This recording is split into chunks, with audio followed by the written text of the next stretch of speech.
World T20 champion Sri Lanka taught Sussex something of a lesson as they raced to a 10-wicket win with 65 balls to spare, breaking some T20 records along the way at the Brighton and Hove Jobs.com county ground. Having won their first two NatWest T20 Blast games, the Sharks would have started this one in a confident mood.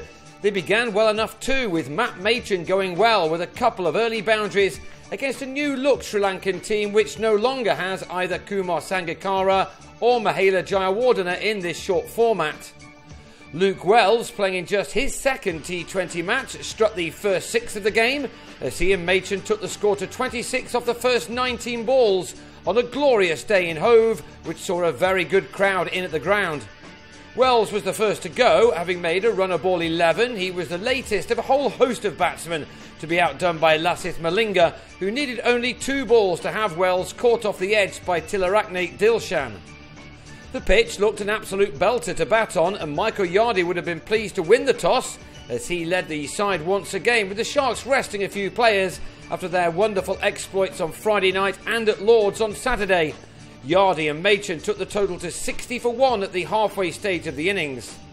Machin had helped them there with a 6 off Ajantha Mendis. The platform had been laid for the rest to have a right go in the remaining 10 overs.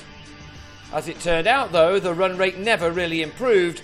Yardy struggled, making 11 off 25 balls before he middled a sweep off Mendis, only to find Suranga Lakmal on the square leg boundary.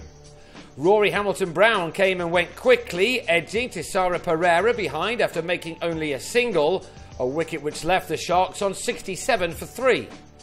But Machin was still there, and his second maximum took him to a fine 50, which occupied only 33 deliveries and included 3 4s and 2 6s. He could be very pleased with his efforts, but he now needed to go on if Sussex were going to make a competitive total from their 20 overs.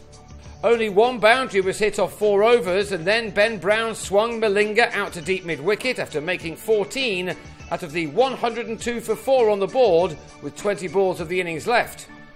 The Sharks didn't make the most of those against this very, very good T20 outfit. Machin tried his hardest and was unlucky that this shot off Pereira found Lakmal instead of the boundary. Machin went for 63, made off 45 balls. Stefan Pilot was then yorked by Lakmal for 7. It was an almost unplayable delivery from the Sri Lankan opener. And Will Beer was the last to go to the penultimate ball, run out by direct hit from distance, as the Sharks ended on 126 for 7, similar to the score they were able to defend at Lord's on the previous day. This Sri Lankan side is not Middlesex, however. They won in a canter after Dilshan and Kitturuan Vitanaja went crazy from the off. 12 runs came off the first over, with the latter hitting the first of his 5 sixes off the third ball of the reply. Dilshan didn't hit a single 6, but from the 31 balls he faced in his scintillating knock, he struck an incredible 16 4s. 4 in succession were smashed off Chris Liddle, whose first over cost 19 runs, and then 2 more were scored off John Lewis's first couple of deliveries. After only 3 overs, Dilshan had raced to 27 out of a score of 41 without loss. The shots were as scorching as the weather. If that wasn't an impressive enough start, then the 4th over, delivered by Pilot, went for 22 runs, with Vitanaja thumping 3 6s off 3 successive balls. The 23-year-old twice hit the ball right out of the ground with massive blows, which called for a couple of replacement balls. The neighbouring flats were in danger of some damage, such was the timing of these incredible cricket shots. These 2 batsmen were simply unstoppable. After only 4 overs, they'd taken the score to 63 and were halfway to their target. Then Dilshan hit another 4 boundaries off Lewis's next over, meaning that 80 runs had been hit off the opening 5 overs. Those at the ground could not complain about the entertainment, that was for sure. Dilshan's knock was simply extraordinary.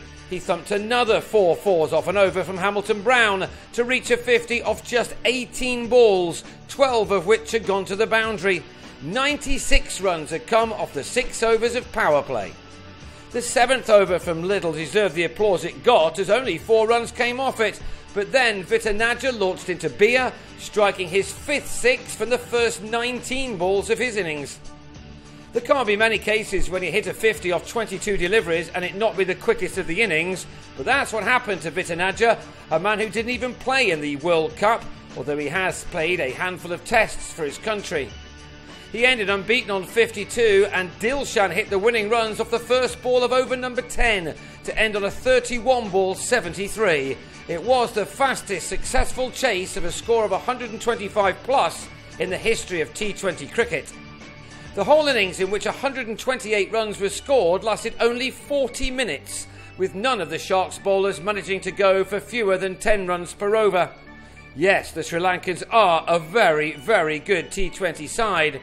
Sussex will have learnt some valuable lessons from what was a hammering, and they will hope to use what they have learned when they take on Hampshire at home on Friday night.